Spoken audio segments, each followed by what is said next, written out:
When Nissan said we were going to the global headquarters for a very special test drive, we thought we'd be driving these two cars, the Nissan Skyline GT and the Nissan GTR in a midnight jade. Absolutely gorgeous. But no, these are not the cars we're going to be driving, but they've got something really cool for us lined up today, because we've got the X-Trail e-Force e-Power, we've got the Serena e-Power, and the Nissan Ariya full EV.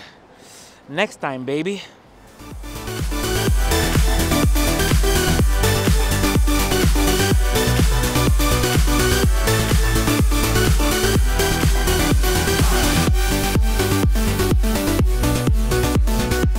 So right now we are aboard the Nissan Ariya, a full electric SUV. And we're learning two things right now. We're learning the car and we're learning how to drive in Japan. It's a bit crazy, you know, you kind of have to really pay attention to everything, because even Google Maps can be confusing if you don't know what to look for. And like right now we are actually, you know, lost-ish. But still, we're getting back on track with our drive towards the Hakone, well, Turnpike area, the road. That legendary road that we all want to drive on, because everyone knows it for its nice winding roads, its nice views. You can see Mount Fuji from that.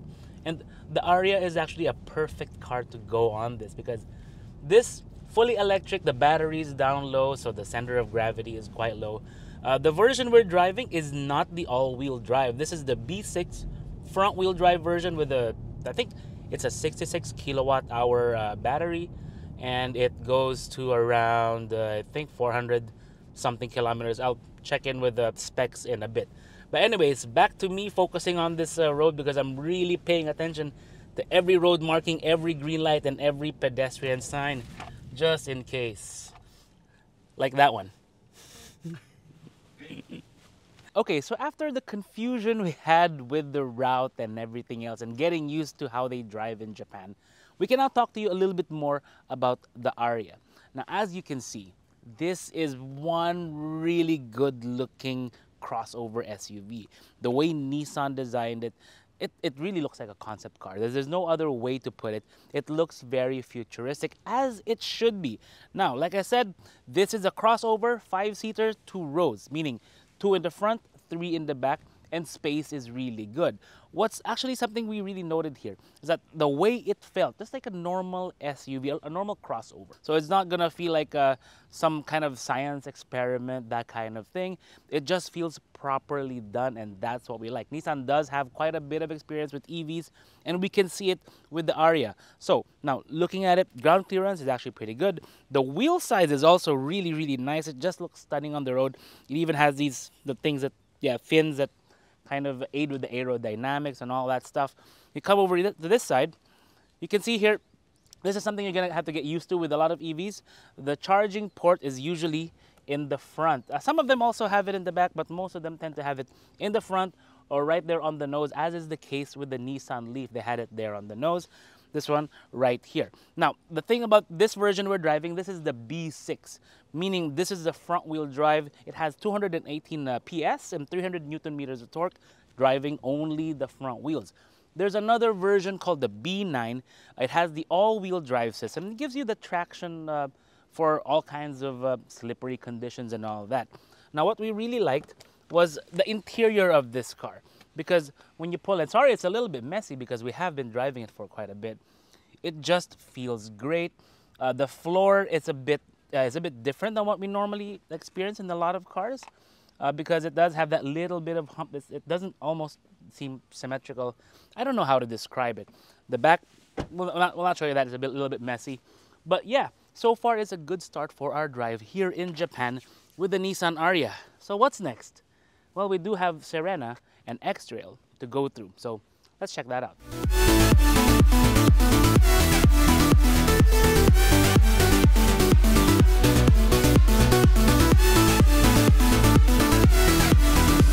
Now we're finally out of the city streets and all the pedestrian lanes. We're on one of the many expressways here in Japan. I don't know which one. And I'm here with, well, Barney, my videographer, Dax from Nissan, and our friend, this guy, come into the screen, Martin. Martin from another channel. It was actually one of my guys before. Been a while. From you next door. Oh my God. Okay. Anyway, so we're on the expressway and we're trying out something called ProPilot. Now, ProPilot, this is something we don't have yet in the Philippines, but it's an advanced driver assist system. It gives you like things like, you know, adaptive cruise control, basically all the smart features. Even recognizes the signs. It'll adjust your speed accordingly to the speed limit. You know, if you don't want to break the speed limit. And right now in Japan, I don't want to get any speeding tickets. So we'll find out at the end of this if it's actually worth it.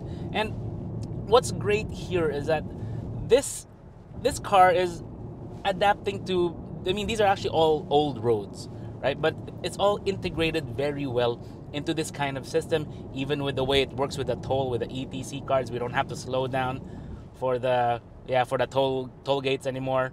You know, we wish we had this in the Philippines, but our RFID system is, you know, just like that. Anyways, later on we'll get into the other cars so we can try them all out. But as it stands, the Ariya is something that we really wish we had in the Philippines. I mean, right now, the only EV from Nissan in the Philippines is the Leaf. They do have the e-Power, but the Ariya is just something else. It's something we can really look forward to in the future from Nissan. Dax, kailan to? Now, the X-Trail name may not be an active model now in the Philippine market, but in Japan and a lot of countries around the world, it very much is. And this one is one of the nicer ones here in Japan. This is the X-Trail e-Power with the four-wheel drive system called E-Force or E4ORCE. Yeah, they stylized it that way. Now, what makes it special is, again, the new design. We don't get this generation in the Philippines anymore. Hopefully we do in the near future, but it does look cool. Does have the split LED DRLs up here with the headlights down there and a very nice V-motion grille. Very, very striking. Really makes us envious of the markets that do get it. Now, this version is I think it's a 5-seater. I may have to double check inside. I haven't driven it yet. We'll drive it a little bit later. But very edgy, very cool. Now, historically, the X-Trail has been a vehicle here in the Philippines anyway, that off-road enthusiasts actually have a respect for. Because crossovers, I know some people don't really think too much of crossovers when it comes to off-road, but in the X-Trail, that isn't the case. Now, in the case of this one, this comes with the e-Power system. Now, if you've driven the Nissan Kicks e-Power, the system is very, very similar, meaning it's a series hybrid. The engine doesn't actually send power directly to the wheels, whether it's the front wheels or all four wheels. Instead, it sends power to a generator, to a battery, and to a motor, or in the case of this, motors. It's got a motor in front and a motor in back. That means E-Force, the four-wheel drive system, and it gives you outstanding efficiency. Now, they claim around 20 kilometers per liter, depending on where you are.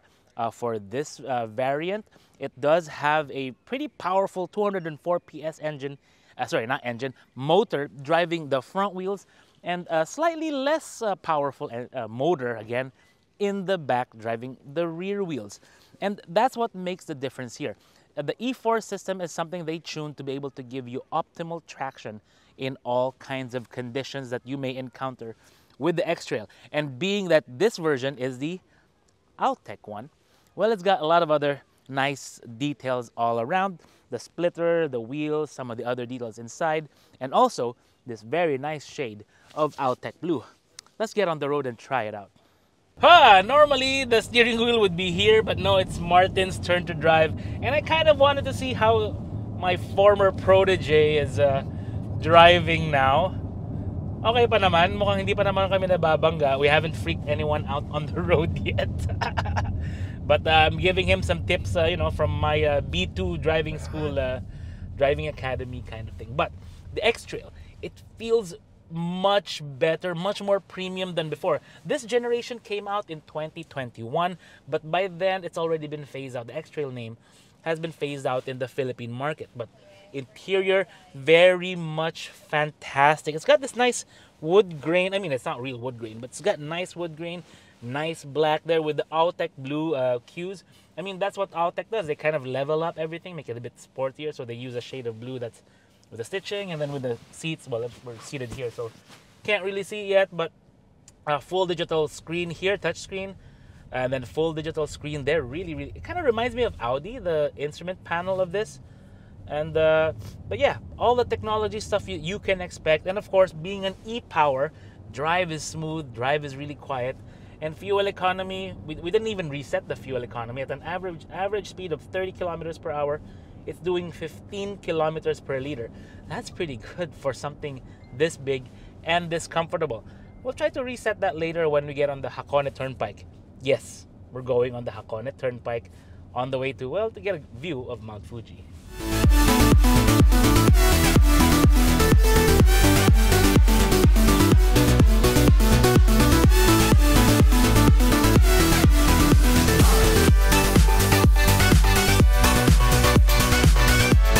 So we are on the Hakone Turnpike, my turn to drive, and this road is every bit as impressive as they said it would be. You know, we've only really seen this road when you like look at photos or videos of it, of guys, you know, drifting it, and that's why they have signs there, no drifting, for the parking areas.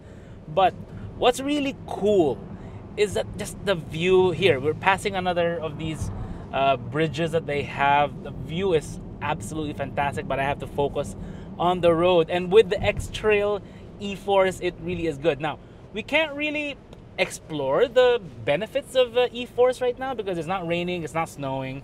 So, you know, to have the kind of benefit that you would normally get from a four-wheel drive or all-wheel drive system, it is kind of not really, I wouldn't say nullified, but certainly it's not being pushed. And it's kind of, it's easy. It's easy to drive. And then you put your foot down, you have the instant rush of the torque right away. It's just fantastic.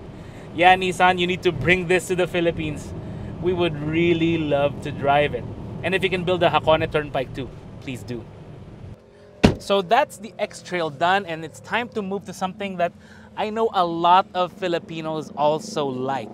This is the Nissan Serena, their minivan available in Japan. It's already in its 6th generation overall. This was first launched here, I think, in 2022. I've driven the 5th generation Nissan Serena.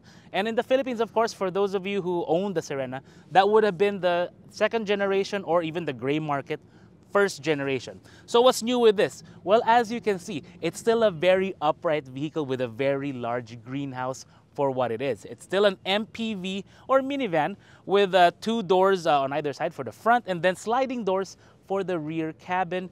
And you have the lift-up tailgate. What's great here though is that it comes with the e-Power system, same as this one, but yeah, in a different version, and also similar to the one in the Nissan Kicks e-Power. So let's get to it and drive a minivan down the Hakone Turnpike. We're not going to be drifting. No.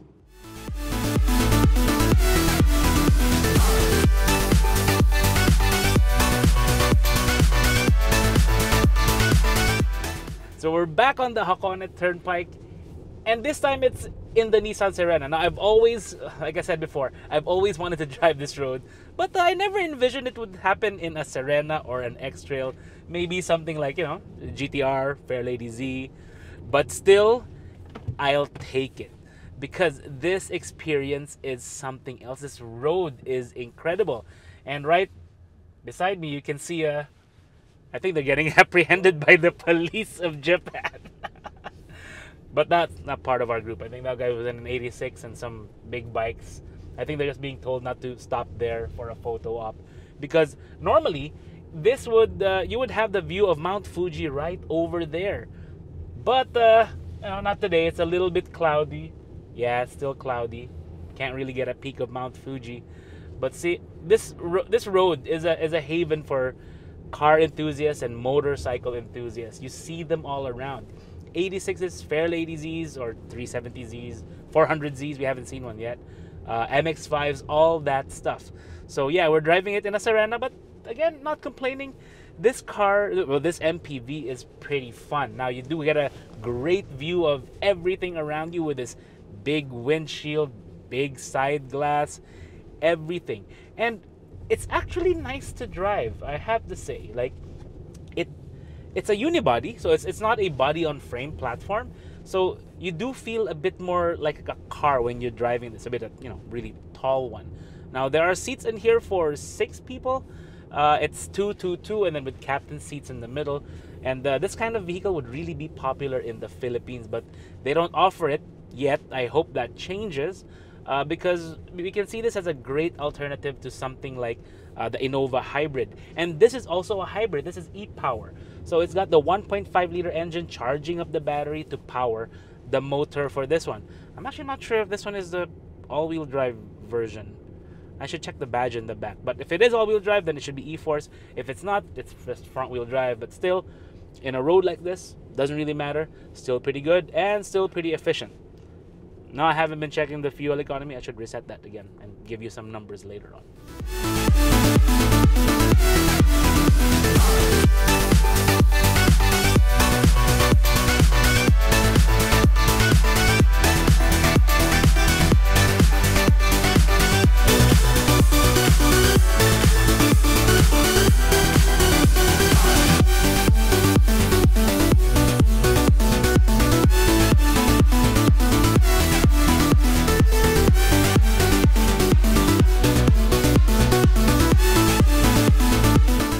We have just completed one of the craziest days of driving we've ever done.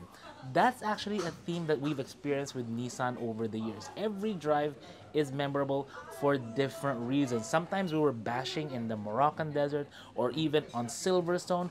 In this case, we were getting lost in Japan. Actually, lost on the many turns and forks in the expressway network that they have here, that even Google has a kind of a hard time untangling or at least displaying for us. So really, let's recap, right? We've experienced the Nissan Ariya. Ariya, pure electric, and it has a real shot of making it big on the world stage and hopefully in the Philippines. X-Trail, we miss the X-Trail, the capability, but what's great about the new one? Refined, far more luxurious, far more technologically advanced, and really enjoyable to drive. And the Serena as well. Serena, fantastic people mover, something you can really use for your family, to go to school, to go to church, to go to the mall, everywhere else in between. And it all has this technology called ProPilot and e-Power, and there's a lot of things going on, and a lot of things went really crazy today with our routes and all that, and the Hakone Turnpike. So now it's time to relax, time for a little bit of Japanese biru, and well, see you on the next drive. Where's my glass?